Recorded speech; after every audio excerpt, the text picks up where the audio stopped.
Kabanata 3181. Habang si Rachel ay gumagawa pa rin ng mga bagay na kinasasangkutan ng Hearthstone Corporation, si Harvey ay nakaupo sa opisina ng CEO sa King's T habang pinaplano niya ang kanyang susunod na hakbang. Malapit nang malutas ang problema ni Mandy, kaya hindi na kailangang mag-alala. Kailangang bigyang pansin ni Harvey si Joseph. Kung tutuusin, ang ika-13 Young Master ay isa umano sa 3 kahaliling pamilya Bauer. Hindi pwedeng maliitin ni Harvey ang isang lalaking ganoon. Binuksan ni Harvey ang TV upang sundan ang balita ng Floatwell habang iniisip niya ang kasalukuyang sitwasyon. Nanatili siyang walang pakialam hanggang sa makita niya ang unang balita. Sa alas 9 ng gabi, ang Longmen Law Enforcers ay mag-host ng isang pribadong martial arts tournament. Hindi raw nagpakita ang kasalukuyang pinuno ng Longmen Law Enforcement, at ang deputy head na si Ezra, ay malubhang nasugatan kamakailan. Kaya, nagpa siya ang Longmen Law Enforcement elders na pumili ng bagong pinuno sa paligsahan. Maraming estudyante ang tuwang-tuwa na maupo sa trono. Kung tutuusin, ang pagiging pinuno ng Longmen Law Enforcement ay nangangahulugan ng pagkakaroon ng libu-libong mga subordinate sa mga Longmen lamang. Marami sa mga nangungunang talento sa Longmen ang tiyak na magiging interesadong sumali sa torneo. Ang Floatwell ay isang lungsod ng martial arts sa mahabang panahon. Ang torneo na ito ang magiging highlight ng sport sa maraming darating na taon. Ito ay tiyak na mananatiling walang kapantay. Next, let me introduce the candidate who has the chance to take the throne in this tournament. Ang mga profile picture at background history ng iba't ibang tao ay ipinakita sa screen habang ang mga mamamahayag ay nagsasaya sa tuwa. Ang bawat isa sa kanila ay ang nangungunang talento ng nakababatang henerasyon ng Longmen. Lahat sila ay kasalukuyang nasa Floatwell din. Mayroon ding ilang tao mula sa Longmen Law Enforcement. Malinaw na ang mga kalahok na ito ay sinanay sa ilalim ng mga mahuhusay na guro. Nang matapos ang pagpapakilala, tumungo ang kamera sa isang lumang bahay, na siyang Longmen Law Enforcement Headquarters. Nakita ang ilang tao na nagtatayo ng ring at mga pasilidad na sumusuporta. Marami ring mga disipulo ang nakatambay. Sa paghusga dito, ang torneo ay malamang nagaganapin doon. Pumasok si Rachel sa kwarto pagkatapos niyang gawin ang kanyang trabaho. Napangiti siya ng malawak matapos makita si Harvey na nanunood ng balita na may singkit na mga mata. Si Joseph siguro ang may gawa nito. Pagkatapos mong talunin si Ezra, siguradong naunawaan niya na wala siyang pagkakataong kunin ang Longmen Law Enforcement kung magpapakita ka. Siguro na pressure mo rin siya pagkatapos na puwersahang kunin ang kumpanya. Marahil ay sinusubukan kanyang turuan ng leksyon sa pamamagitan ng pag-alis sa iyo sa Longmen Law Enforcement sa lalong madaling panahon. Napakasamang nakalimutan niya ang isang bagay na mahalaga, lahat ng tao sa Floatwell ay napakahusay at dalubhasa sa martial arts. Sinisikap niyang hindi makaakit ng labis na atensyon sa pamamagitan ng paggawa ng pribado sa paligsahan, ngunit kabaligtaran ang ginagawa niya sa hakbang na ito. Medyo mahirap para sa kanya na itago tayo sa dilim sa puntong ito.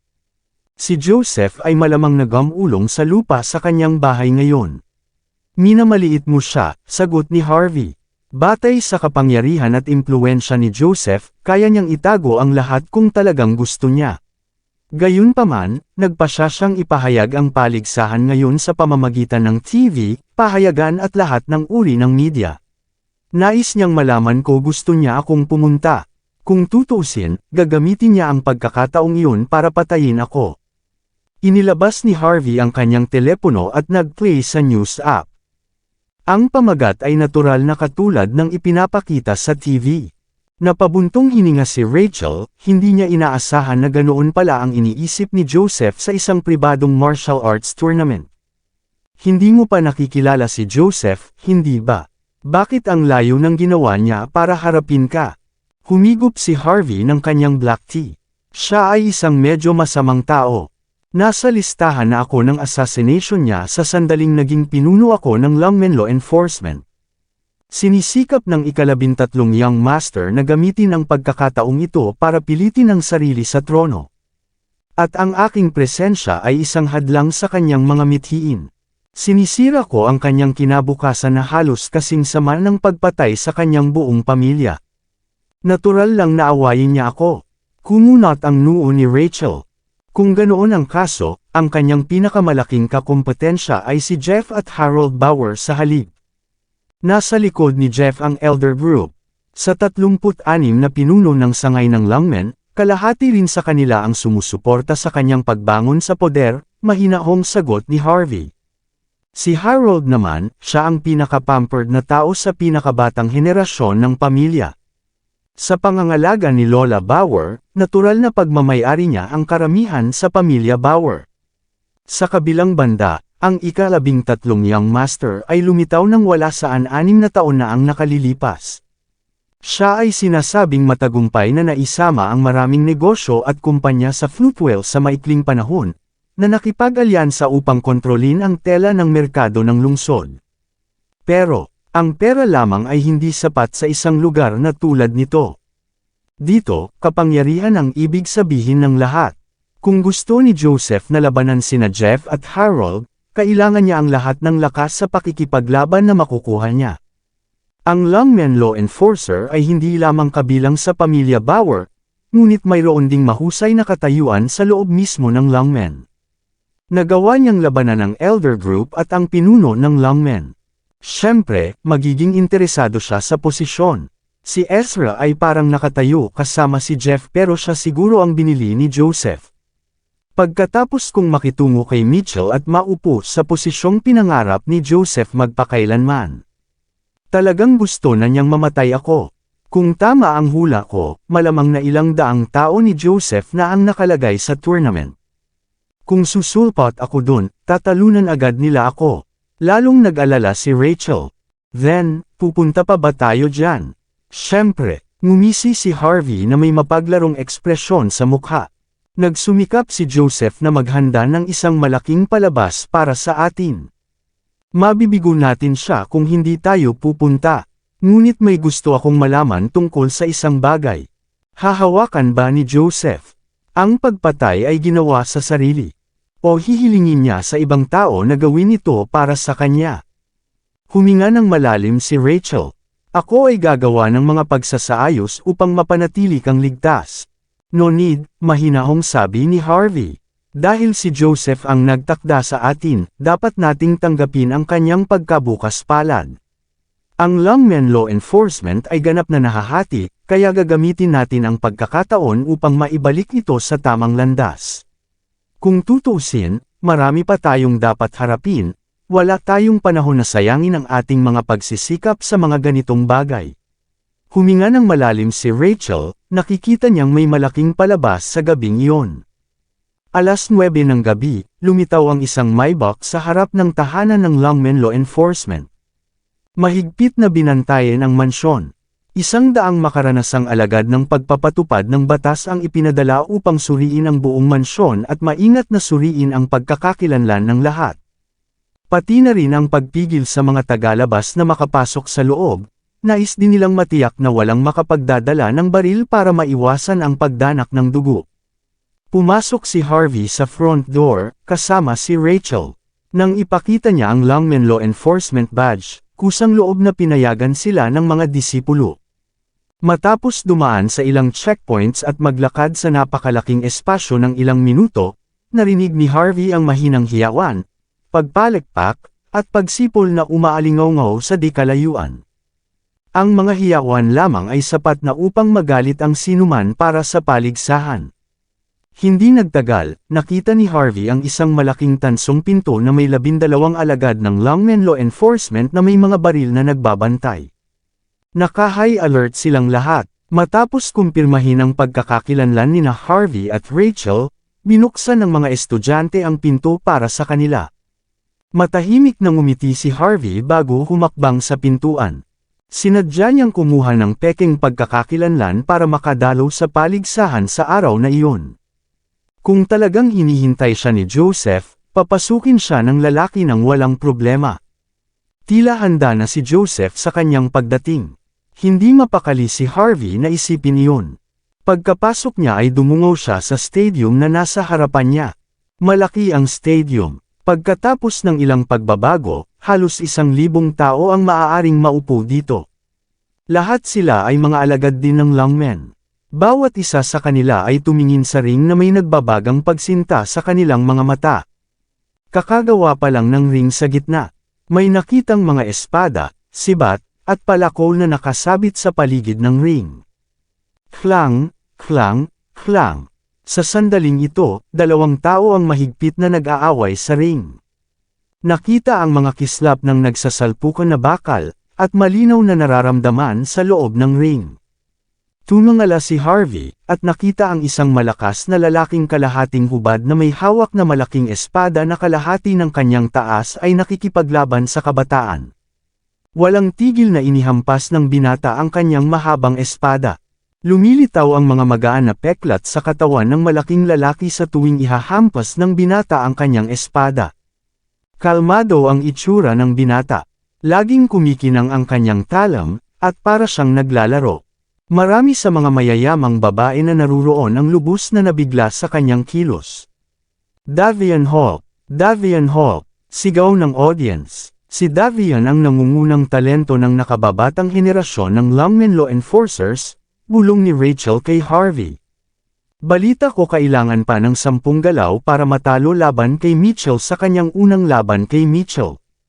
Natalo siya sa pangalawang pagkakataon pagkatapos ng 50 galaw. Kinailangan siya ng 300 upang matalo sa pangatlong beses. Sinasabi rin na mayroon siyang lakas na katumbas ng isang pick na Weapon King, at isang hakbang na lang siya para maging War God. Isa rin siya sa mga pinagkakatiwalaang underlings ni Joseph. Kung siya ang kukuha ng posisyon ng pinuno ng law enforcement, hindi ito naiiba sa pagiging pinuno ni Joseph.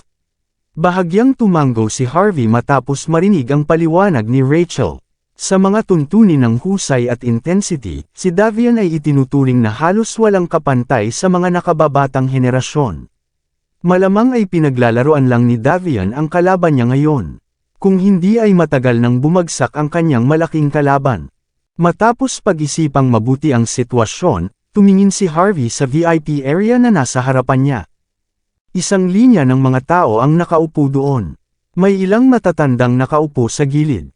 Lahat sila ay tila napakataas at makapangyarihan sa unang tingin. Malamang sila ang mga elder ng Lungmen Law Enforcement. Kung tama ang hula ni Harvey, hindi bababa sa kalahati nito ay nabili na ni Joseph. Kung hindi sana sila lalabas sa paligsahan noong una. Wala nang makita si Joseph. Si Ezra na paralisado ay pamwesto sa gitnang upuan. Sa likod ni Ezra ay may ilang matangkad at malalakas na lalaki na nakatayo na nakataas ang kanilang mga ulo. Napatingin si Harvey sa kanila. Si Lydia lang ang nakikilala niya. Sinampal siya sa mukha at napahiya nang gusto nang magpakita siya sa base camp ng Axe Gang. Gayunpaman, nagawa niyang mabawi ang kanyang katinuan ng gabing iyon. Kasabay ng kanyang magandang make-up at pananamit na tumambad sa kanyang mapotla at balingkinitan na mga binti ay talagang kaakit-akit siya. Marami sa mga kabataang lalaki na naruroon ay lumiwanag nang tumingin sila sa kanya, ang kanilang mga mata ay kumikinang sa interes. Gayunpaman, ni isa sa kanila ay walang naglakas loob na kausapin siya. Pagkatapos ng lahat, si Lydia ay kabilang sa pamilya Bauer. Nandito na si Harvey. Habang si Harvey ay abala sa pagmamasid sa lahat, sina Ezra, Lydia, at iba pa ay napansin ang kanyang presensya. Nanginginig ang katawan ni Ezra, ngunit nagawa niyang pakalmeyan ang sarili pagkatapos huminga ng malalim. Hindi na siya umimik pagkatapos noon. Si Lydia, sa kabilang banda, ay lumakad ng marahas kay Harvey kasama ang ilan sa kanyang mga alagad sa likod niya. Harvey York, ang lakas ng loob mong magpakita dito. Ang mukha ni Lydia ang simula ng pagmamataas. Anong karapatan mong dumalo sa pribadong martial arts tournament ng Lungmen? Maaari ka naming makulong sa buong buhay mo para lang sa krimen ng trespassing. Nang marinig ang pangalan ni Harvey, napagtanto ng mga kasama ni Lydia na siya pala ang nang-provoke sa kanya noon.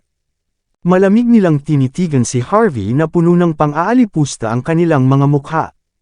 Sinabi na sa kanila ni Lydia ang tungkol kay Harvey noon. Sigurado sila na siya ay isang lalaki na gumamit ng isang babae para ipakita ang kanyang lakas. Kung hindi yun ang kaso, pinatay na siya ni Lydia. Tahimik na ngumiti si Harvey, hindi nabigla sa kanyang mga panunuya. Salamat sa iyong pag-aalala, ngunit sa palagay ko ay wala itong kinalaman sa iyo. Bukod dito, lahat ng mga disipulo ng Longmen ay maaaring dumalo. Hindi mo trabaho ang pagpunta ko rito. Lalong nanlamig ang tingin ni Lydia. Tumawa siya, mukha kang confident, Harvey. Nagpapanggap ka pa rin ba bilang pinuno ng law enforcement para kakayanin mo lahat ng problema mo? Huwag kang walang muwang. Ang nasa ring ngayon ay si Davian Holt, ang aking senior. Naiintindihan mo ba kung gaano siya kalakas? Natalo na niya ang isang dosenang manlalaban. Maaari kanyang putulin ng isang laslas kung aakyat ka doon. Wala kang karapatang ipaglaban siya. Tahimik na kinutya ni Lydia si Harvey, para lang makapasok siya sa ring. Hindi nag-abalang ipakita ni Harvey ang kanyang halatang taktika. Hindi siya tumugon sa mga masasakit na salita nito. Masasabi kong medyo kahanga-hanga si Davian. At nandito ka pa rin na nananaginip kahit alam mo na. Si Lydia ay malamig siyang tumawa. Alam kong tinatawag mo ang iyong sarili na pinuno ng pagpapatupad ng batas at plano mong kunin ang tamang posisyon, ngunit hindi ka katugma kay Davian. Gumising ka na Harvey, sumuko ka na. Maraming salamat sa lahat ng sumusubaybay. Please subscribe and follow my YouTube and Facebook channel, Pilipino Novel. Maraming salamat po. Kabanata 3185. Nang marinig na tinawag ni Harvey ang kanyang sarili bilang pinuno ng pagpapatupad ng batas, nagbuo ang mga tao sa likod ni Lydia. Sa parehong grupo, isang babaeng maikli ang buhok na nakasuot ng brand ng Chanel mula ulo hanggang paa at nakasuot ng Omega Constellation na relo ang tumingin kay Harvey. Naikuyom niya ang kanyang mga kamao at tumawa ng mayabang. Tigilan mo na ang pag-aaksaya ng oras sa mga lalaking tulad niya, Lydia. Akala ng mga katulad niya ay nasa tuktok sila ng mundo kapag pinupuri sila. Tingnan mo, papasok pa lang siya sa martial arts tournament. Akala niya maaari siyang maging pinuno ng pagpapatupad ng batas at pagsilbihan siya ng lahat. Sinisikap niyang maging isang Floatwell elite. Sinamaan niya ulit ng tingin si Harvey na nandidiri ang mukha. Ang isang tulad niya ay hindi kailanman makakagawa ng anumang bagay ng responsable. So bakit ka pa mag-aaksaya ng oras sa kanya? Wala akong pakialam kung papasok man siya sa ring o hindi, pero alam kong bubugbugin lang siya hanggang mamatay sa sandaling pumasok siya. Kalimutan mo na lang. A man like him wouldn't really do what he does. Dagdag ng isang lalaking maikli ang buhok sa mapanglo na tono. Luluhod ako at tatawagan siyang tatay kung talagang tumuntong siya sa ring. Naturally, sinubukan ng mga lalaking ito na asarin si Harvey hanggang sa malapit na talaga siyang lumaban sa ring. Kasunod ng plano ni Joseph, mapupunit si Harvey sa sandaling makapasok siya. Siyempre, kahit walang ginawa si Harvey, mabuti pa rin para kay Joseph. Basta si Davian ang nangingibabaw sa buong tournament. Kahit na ipakita ni Harvey ang kanyang law enforcement badge, maliit lang ang magiging epekto nito sa mga longmen. Gayunpaman, iginagalang ng mga tao ng Floatwell ang martial arts at lakas ng higit sa anupaman. Hindi sila titingin sa isang lalaking walang lakas ng loob na pumasok sa ring. Malamig na tumitig kay Harvey ang mga dilag sa audience. Yung lalaking tulad niya, na marunong lang magpakitang gilas. Wala silang magawang tama. Ang mga babaeng ito ay patuloy na niloloko ng mga nagpapanggap na bahagi ng isang mayamang pamilya. Kaya galit sila karamihan sa mga tao na ganyan. Mabilis silang nagtalukbong bago pa man sila masulyapan ni Harvey. Mas gugustuhin pa nilang paglaruan ng mga taong mula sa mayamang pamilya kaysa sa mga walang kwentang tao tulad ni Harvey. Tahimik na tumingin sa kanilang lahat si Harvey. Tapos ka na bang magsalita? Sabi niya, malamig ang tono niya. Alis. Si Lydia ay tumawa ng malamig. Gaano karahas? Pumasok ka sa ring kung may lakas ka ng loob. Gawin mo, malamang na natatakot ka sa kamatayan, tama ba? Ni hindi mo may pasok ang isang paa mo sa ring. Siyempre, alam ni Lydia kung gaano kakilakilabot si Davian, na nakapanood ng halos 100 mga laban niya. Nakuha ng nangungunang talento ang atensyon ng lahat sa pamamagitan ng kanyang swordsmanship. Naniniwala siyang matatalo si Harvey ng isang laslas kapag nakapasok siya sa ring. Napapikit si Harvey sa ring. Tumuntong man ako sa ring o hindi, wala kang pakialam. Hindi ka rin kailangang kabahan. Pupunta ako kung maganda ang mood ko. Sampal, sa sandaling ito, si Rachel, na matagal nang nagpipigil sa sarili, ay iniwas ang likod ng kanyang kamay sa mukha ni Lydia at sinampal siya ng malakas. Sabihin mo pa yan, hinahamon kita, ikaw, natakot si Lydia kay Rachel. Sinampal siya sa mukha pero hindi rin siya naglakas loob na lumaban. Ang tanging nagawa niya lang ay takpan ang kanyang mukha habang nadadapa siya sa takot. Why don't you get in the damn ring at magtago din sa likod ng babaeng ito, Harvey? Sabi niya. Tingnan natin kung paano makakakuha ng respeto ng karamihan ng isang lalaking kamukha mo. Hindi na mapakali si Harvey na aliwin si Lydia, kaya casual siyang naglakad ng walang pakialam sa mundo. Huwag mo siyang pansinin, Lydia. Akala niya kaya niyang magpakitang gilas sa Floatwell dahil lang sa binabantayan siya ng isang malakas na babae. Anong biro? Well, malalaman niya kung ano ang ibig sabihin kung labanan ang isang taong malayo sa kanyang liga ngayong gabi. Bulalas ng maikling buhok na babae kanina na may masamang tingin. Kinaladkad niya pabalik si Lydia sa pinakamabilis niyang makakaya, takot din siya kay Rachel. Takot din kay Rachel ang mukhang mayabang na mga tao sa likod nila pero nanlilisik pa rin ang mga mata nila kay Harvey. Ginamit niya ang isang babae para magpakitang gilas. Di ba niya napagtanto na pinakaayaw ng Floatwell ang mga walang kwentang lalaki? Ang isang tulad niya ay sinusubukang maging pinuno ng law enforcement. Anong biro? Hinihintay kitang matapakan sa ring. Sabi nga, I don't think you have the guts to stand in it. Ang dumi mo lang. Tumalikod si Lydia na tinakpan ang kanyang mukha, mabilis na ininsulto si Harvey bago iniwasan ang tingin ni Rachel. Klang! Sa sandaling iyon, natapos ang labanan sa ring. Bahagyang naiirita si Davian nang iwagayway niya ang kanyang espada sa palso ng kanyang kalaban. Napasigaw ang lalaki sa matinding paghihirap bago bumagsak sa lupa, nagwisik ang dugo sa buong katawan. Panalo na naman si Davian. Sa puntong ito, tataas ang kanyang reputasyon sa mundo ng martial arts at mabilis na tataas ang kanyang kapangyarihan. Napuno ng pagkamangha ang mga mata ni Ezra habang nakatingin siya sa kanyang kanan. Bahagya niyang ikinaway ang kanyang kamay. Davian, Davian, Davian. Malakas na binibigkas ng mga tao ang pangalan ni Davian, na lubhang nagpapataas ng kanyang katanyagan. Pagkatapos, lumitaw ang isang lalaki sa loob ng ring na nakataas ang ulo. Ang kampyon sa pagpapatupad ng batas. Nakilala siya ni Rachel. Itong lalaking ito ay isa pang law enforcement top talent. I don't think he will be here fighting for that position. Tumango si Harvey bago niya pinanood ang mga pangyayari ng may labis na pag-uusisa. Ang kampyon ay tumalon mismo sa ring at nag-cross arms. Matahimik ang mukha niya. Ang simpleng paggalaw na ito ay sapat na upang ipakita ang kanyang lakas. Walang ordinaryong tao ang makagaya sa kanila. Nagsimulang magsaya ng malakas ang mga alagad ng law enforcement na nasa audience. Kampyon, kampyon, kampyon. Natural, ang kampyon at si Davian ang 2 taong nagkaroon ng pagkakataong manalo sa buong paligsahan. Nang iwagayway ng kampyon ang kanyang kamay, isang sibat ang lumipad mula mismo sa rack ng armas at nahulog sa kanyang kamay. Napakakislap ng kanyang mga hakbang, ngunit nakakatakot din upang taglayin ang gayong kasanayan, kitang-kita ang pambihirang lakas ng kampyon.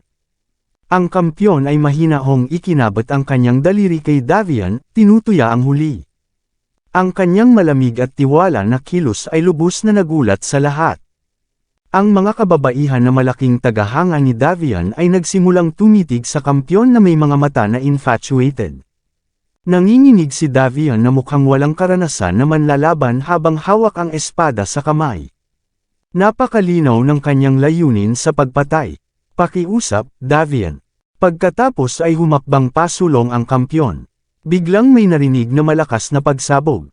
Isang spherical airwave ang nabuo sa ring at sumabog pasulong. Ang hukom mismo ay isang mahusay na manlalaban, ngunit siya ay halos himetean noong siya ay tamaan ng isang airwave. Si Lydia at ang iba pa, na dating mataas at makapangyarihan, ay natakot hanggang mamatay sa nangyari. Tuluyan nang nawala ang kulay ng kanilang mga mukha. Hindi nila inaasahan ang isang tunay na dalubhasa na magiging ganito kasama. Maging si Ezra ay hindi maiwasang mapapikit. Hindi niya inaasahan na mate at tagaw ng kampyon ang kanyang tunay na lakas. Kung hindi dahil sa torneo, malamang na hindi na magpapakita ang taong ito noong una. Habang nabigla pa rin ang mga manunood sa lakas ng kampyon, nanatiling kalmado si Davian habang nakatayo sa ring. Ang kanyang buhok at damit ay umindayog sa hangin, ngunit ang espada sa kanyang kamay ay nanatiling tahimik. Ang buong katawan niya ay parang isang malaking bato na hindi gumagalaw. Nabigo ang pagtatangka ng kampyon na sirain ang kumpiyansa ni Davian. Ano? Ngumuso sa inis ang kampyon. May baluktot na ekspresyon sa mukha niya. Pagkatapos ay itinulak niya ang kanyang sibat pasulong sa isang iglap. Ang pag-atake ay dumiretso kay Davian, mabangis na parang unos. Pinikit ni Davian ang kanyang mga mata at likas niyang itinaas ang kanyang espada. Hlang! Kumikislap sa himpapawid habang nagsasalpukan ang dalawang sandata. Isang aura ng karahasan ang nakapalibot sa kampyon, isang sensasyon na katulad ng isang marahas na bagyo na sumisira sa anumang bagay na malapit dito. Ang pressure lang ay sapat na para durugan ang sinumang lumalaban sa kanya. Kung tutuusin ay nadurog na ng sibat na hawak niya ang lahat ng tumatawid sa landas nito. Marami ang naniniwala na ang ring ay maaaring maputol sa kalahati kung ang isang suntok ay damapo. Kampyon. Ito ang mga law enforcement champions. Anong nakakatakot na kapangyarihan? As expected sa lalaking may ganung title. Para kay Lydia at sa iba pa, walang duda na kayang sirain si Harvey ng isang tulad ng kampyon. Oo, sigaw ng babaeng maikli ang buhok, whoosh. Pinipigilan ni Davian ang pag-atake na may kalmadong tingin. Ang kislap ng kanyang espada ay kumislap sa harap ng lahat. Ang mabangis na pag-uugali ng kampyon ay agad na naglaho, napalitan ng masamang ekspresyon. Nanlamig siya, bago niya namalayan, nakadikit na sa kanyang lalamunan ang espada ni Davian. Kung magpapatuloy pa ito, mawawala ang buhay niya noon at doon. Nanalo si Davian, kahit na nagpakita siya ng awa sa kampyon. Hindi siya pinatay, namatay ang lahat na tahimik sa nakita. Nagulat talaga sila. Ilang law enforcement elders ang nagpunas ng kanilang mga salamin at kinusot ang kanilang mga mata upang matiyak na wala silang makita. Nagulat din si Ezra sa nangyari. Alam niyang isa si Davian sa mga kampa ni Joseph, ngunit hindi niya inaasahan na magiging ganito katakot si Davian. Anong nakakatakot na kapangyarihan? Mukhang ito ang pangunahing kaganapan na natapos noong gabing iyon. Huminga ng malalim si Ezra. Tumingin siya kay Harvey sa matalim na titig. Sa ngayon, lahat ay okay sa ngayon. Kung nagawa ni Davian na patayin si Harvey at maging bagong pinuno ng Longmen Law Enforcement, si Ezra ay gagantimpalaan ng $10 milyong. Magagawa niyang tamasahin ang kanyang kayamanan mula sa ibang bansa at maiwasan ang alitan sa Floatwell. Pinikit ni Ezra ang kanyang mga mata, na matyaga niyang hinintay na mabalisa at magalit si Harvey at magkaroon na hindi mawala ang kanyang init ng ulo dahil sa patuloy na pang-aasar ni Lydia. Humakbang si Hakim habang sinenyasan siya ni Ezra. Matapos dalhin ng mga medikal na kawani ang kampyon, siya ay bumulalas, may iba pa ba? Kung walang ibang hahamon kay Davian, siya ang mananalo sa tournament na ito. Kahit ang mga taong may law enforcement badge ay hindi kikilalanin kung hindi sila sasali sa laban. Tama iyan, ganyan dapat. Ang nagwagi lang sa tournament ang dapat maging pinuno ng law enforcement. Ang mga taong inupahan noon ni Ezra ay natuwa nang marinig ang mga salitang iyon. Sa pagtatapos ng araw, ang layunin ng paligsahan sa gabi ay upang tapusin sa publiko ang buhay ni Harvey at gumawa ng paraan para umangat si Davian sa kapangyarihan. Sina Ezra, Lydia, at ilang elder mula sa Longmen Law Enforcement ay bumaling lahat ng tingin kay Harvey. Nakasulat sa kanilang mga mukha ang pangungutya. Hindi ba dapat kahanga-hanga ka, Harvey? Pumasok ka sa loob ng ring. Labanan mo si Davian kung kaya mo. I'm sure ang isang groomer na tulad mo ay natatakot na ngayon, di ba? Hindi napigilan ni Lydia na akitin si Harvey nang makita itong nanatili sa kanyang upuan. Ang kanyang misyon ay inisin si Harvey at dalhin siya sa kanyang kamatayan, pagkatapos ng lahat. Hindi kita pipilitin kung natatakot kang pumasok doon. Lumuhad ka na lang at ipahayag na ikaw ay walang iba kundi ay isang dumi. Sabihin mong duwag ka, halika na. Mag-iwan ng badge dito at umalis sa Floatwell. Hindi mo na kailangang pumasok sa ring kung gagawin mo. Hindi kailangan ng Floatwell ang mga duwag na tulad mo dito. Hindi pinansin ni Harvey ang mga kasuklam-suklam na panunukso ni Lydia. Sa halip, ngumiti siya ng mahina. Mapapabagsak ko si Davian sa isang sampal. Naniniwala ka ba? Ako, ha? Nagpapakita ka pa rin ba? Puno ng paghamak ang mukha ni Lydia. Luluhod ka kaagad kapag nakita mo ang swordmanship niya. Ngayon ko lang nalaman yun. Masyado kang maangas, Harvey. Kahit ang mga babaeng dinala mo ay hindi makakapantay kay Davian. Kung talagang kahanga-hanga kagaya ng sinasabi mo, pumasok ka doon. If you get my filled by him. Nangangako ako na bibisitahin ko ang iyong libingan taon-taon.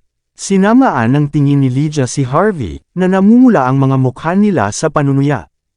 Bakit mahalaga sa iyo kung ako ang kukuha ng posisyon bilang pinuno ng pagpapatupad ng batas o hindi? Bakit hindi ka mapakali ngayon? Isang babaeng maayos ang pananamit ang biglang humakbang at tumingin kay Harvey. Ikaw si Harvey, di ba? Sinusubukan mong kunin ang iyong posisyon bilang lawman law enforcement, di ba? Bueno, sinabi sa akin ni Deputy Chief Bauer na may sasabihin sa iyo. Sabi niya hindi ka kamatch kay Davian. At kailangan mong pumunta ngayon. At kapag nakita ka ni Deputy Chief Bauer, na pumasok papalayain ka niya agad. Narinig mo yun, si Deputy Chief Bauer ay handang palayain ka ngayon sa kabila ng lahat ng ginawa mo sa kanya. Balak mo pa bang ipadala ang iyong sarili sa iyong kamatayan? Ngumiti lang si Harvey. Sabihin kay Deputy Chief Bauer na ang kanyang mga taktika sa pagpukaw ay nagsisimula ng mawalan ng epekto sa akin. Sa tingin mo ba ang isang tulad ni Davian ang makakalaban ko? Hindi siya worth it. Dahil gusto ninyong lahat ako doon, sa tingin ko ay dapat na akong bumalik sa kama ko ngayon. Medyo napagod ako after watching that show. Hindi na kailangang paalisin ako. Maglalakad akong mag-isa. With that, tumalikod si Harvey at umalis. Kung gugustuhin niya, tiyak na matatapos niya ang buhay ni Davian sa isang sampal lang. Ngunit dahil sabik na ang lahat na makasama siya sa laban, gustong makita ni Harvey kung gaano niya sila maiinis kapag hindi niya susundin ang script nila. Agad na nagbago ang ekspresyon ni Lydia nang makitang lumingon si Harvey. Kung buhay pa si Harvey pagkatapos ng araw na iyon, kahindek-hindek ang kahahantungan niya. Walang pag-aalinlangan, buong lakas na sumirit si Lydia. Sabihin mo lang na natatakot ka, Harvey. Bakit ka pa nagpapakita? Pumasok ka sa ring kung talagang kahanga-hanga ka. Patunayan mo ang iyong lakas sa amin. Pinandilatan ng mga tagasunod ni Lydia si Harvey, bawat isa ay may dalang mga mukhang may panghahamak. Nais nilang makita kung paano lulubog ang hangal sa sarili niyang kamatayan. Hindi na sila pinansin ni Harvey at kalmadong naglakad patungo sa pinto habang naka-cross arms. Damn it! Ang bastos na iyon ay hindi kumuha ng pain. Alam ba niya na walang pwedeng pumalit sa posisyon niya basta may badge siya? Nagdilim ang mukha ni Ezra sa isang iglap habang pinagmamasdan si Harvey na umalis. Agad siyang gumawa ng sinyas kay Davian, na sinabi sa huli na hindi mapapayag ang mabuhay si Harvey kahit anong mangyari. Kung hindi, lahat sila ay nasa malaking problema. Anak ng tinapa. Sino ang taong iyon? Taga-lawman law enforcement ba siya? Anong pinapalabas niya? Hindi ba niya nakitang tinalo ni Davian ang bawat kalaban niya? Kahit ang champion ay natalo sa isang laslas lang. At ang taong ito ay naglakas loob na sabihin na si Davian ay hindi karapat-dapat. Sa tingin ba niya siya ang Diyos ng digmaan? Paano siya naging mayabang? Lahat ay nagchichismisa na parang bagyo sa puntong ito. Naniniwala sila na si Harvey ang pinakamalaking tanga sa buong mundo, at siya ay sapat na tanga para sabihin ang mga bagay na iyon para lamang sa palabas. Si Rachel naman ay nakatingin sa mga tao na parang isang grupo ng mga walang utak. Kung nagpa siya si Harvey na labanan si Davian, hindi mapipigilan ng huli ang isang sampal. Gayunpaman, hindi rin siya nag-abalang ipaliwanag ang katotohanan iyon. Tahimik niyang sinundan si Harvey habang naglalakad patungo sa pinto kasama niya. Akmang aalis na si Harvey, si Davian na nasa stage noon ay parang multo na sumulpot sa harap ni Harvey na dirdiretsyong humarang sa dinadaanan ni Harvey. Huminga ang karamihan. Nais bang patayin ni Davian si Harvey? Nanlamig ang mga mata ni Davian habang sinusuri si Harvey. Ikaw si Harvey, di ba? Kabanata 3190. Sa palagay ko hindi ka masyadong nag-abala para makapasok sa ring. Oh, mukha ba akong taong takot na kalabanan ka? Sagot ni Harvey sa tamad na tono. Narinig ko kayo. Umasa ka sa nanyang God of War, kay Dean Cobb, para saktan ang dating pinuno ng law enforcement bago magpakita. Pina-disable mo pa siya. And now, you're holding on to Kaden and that woman is with you to show off. Aaminin ko, masyado kang tuso. May talent ka. Ikaw din ay walang hiya. Sinubukan mong humanap ng dahilan para umalis dahil alam mong hindi ka tugma sa akin. Pero, bata, kinalaban mo ang isang taong hindi mo dapat kalabanan noong una. Ibinigay sa akin ng 13 young master na wakasan ang buhay mo rito, ngayon din. Isang malamig at mapang-asar na ekspresyon ang lumitaw sa mukha ni Davian. Pero dahil napakawalang hiya mo, ililibre kita kung humingi ka ng awa at ibigay ang law enforcement badge. Bibigyan kita ng 30 segundo para pag-isipan ito. Huwag mo akong biguin. Ngumiti lang si Harvey. Dahil medyo sikat ka dito hindi kita papatulan kung lumuhad ka. Ha, gusto mo lumuhad ako? Malamig ang mga mata ni Davian. Siya ay galit. Anong karapatan mong pilitin akong lumuhad? Dahil hindi mo alam kung ano ang pinakamainam para sa iyo, ipapaunawa ko sa iyo na ang iyong mga maliit na trick ay walang kahulugan sa harap ng isang tunay na eksperto. Sa sandaling iyon, kumislap ang espada ni Davian sa harap ng lahat. Parang lumilipad na bulalakaw, at dumiretso ang talam sa lalamunan ni Harvey. Sampal, humakbang si Harvey at humarap mismo kay Davian na walang emosyon ang mukha. Nang walang babala, iniwas niya ang kanyang kamay sa mukha ni Davian. Dahil gusto ni Davian na hamunin si Harvey, walang choice si Harvey kundi ibigay kay Davian ang gusto niya. Spark slash. Nanginginig ang espada ni Davian sa kanyang kamay. Matapos tiisin ang kahihiyan na iyon, gusto niyang gamitin ang lahat ng kanyang lakas para wakasan ang buhay ni Harvey sa isang iglap at makuha ang kanyang nararapat na lugar. Ngunit pagkatapos, bigla siyang pinalipad ng isang sampal. Walang kabuluhan ang kanyang pagiging swordmanship sa sampal ni Harvey. Ang pinakamahusay na talento ng Longmen Law Enforcement. Ang yabang niya, nawasak ang lahat sa isang iglap. Habang nakasalampak si Davian sa lupa ay dumulas ang kanyang espada mula sa kanyang kamay. Kitang-kita sa mukha niya ang matingkad na pulang bakas ng palad. Bago pa makatayo si Davian ay humakbang muli si Harvey at muling sinampal sa mukha. Sampal, napasigaw si Davian sa sakit habang pinalipad muli. Ikaw, ginagalit mo ako. Maganda ang palabas mo. Miyembro ka rin nila, hindi ba? Hari ng mga nangungunang armas. Anong nangyari sa killer move mo? Parang hindi mo alam kung ano ang makakabuti para sa iyo.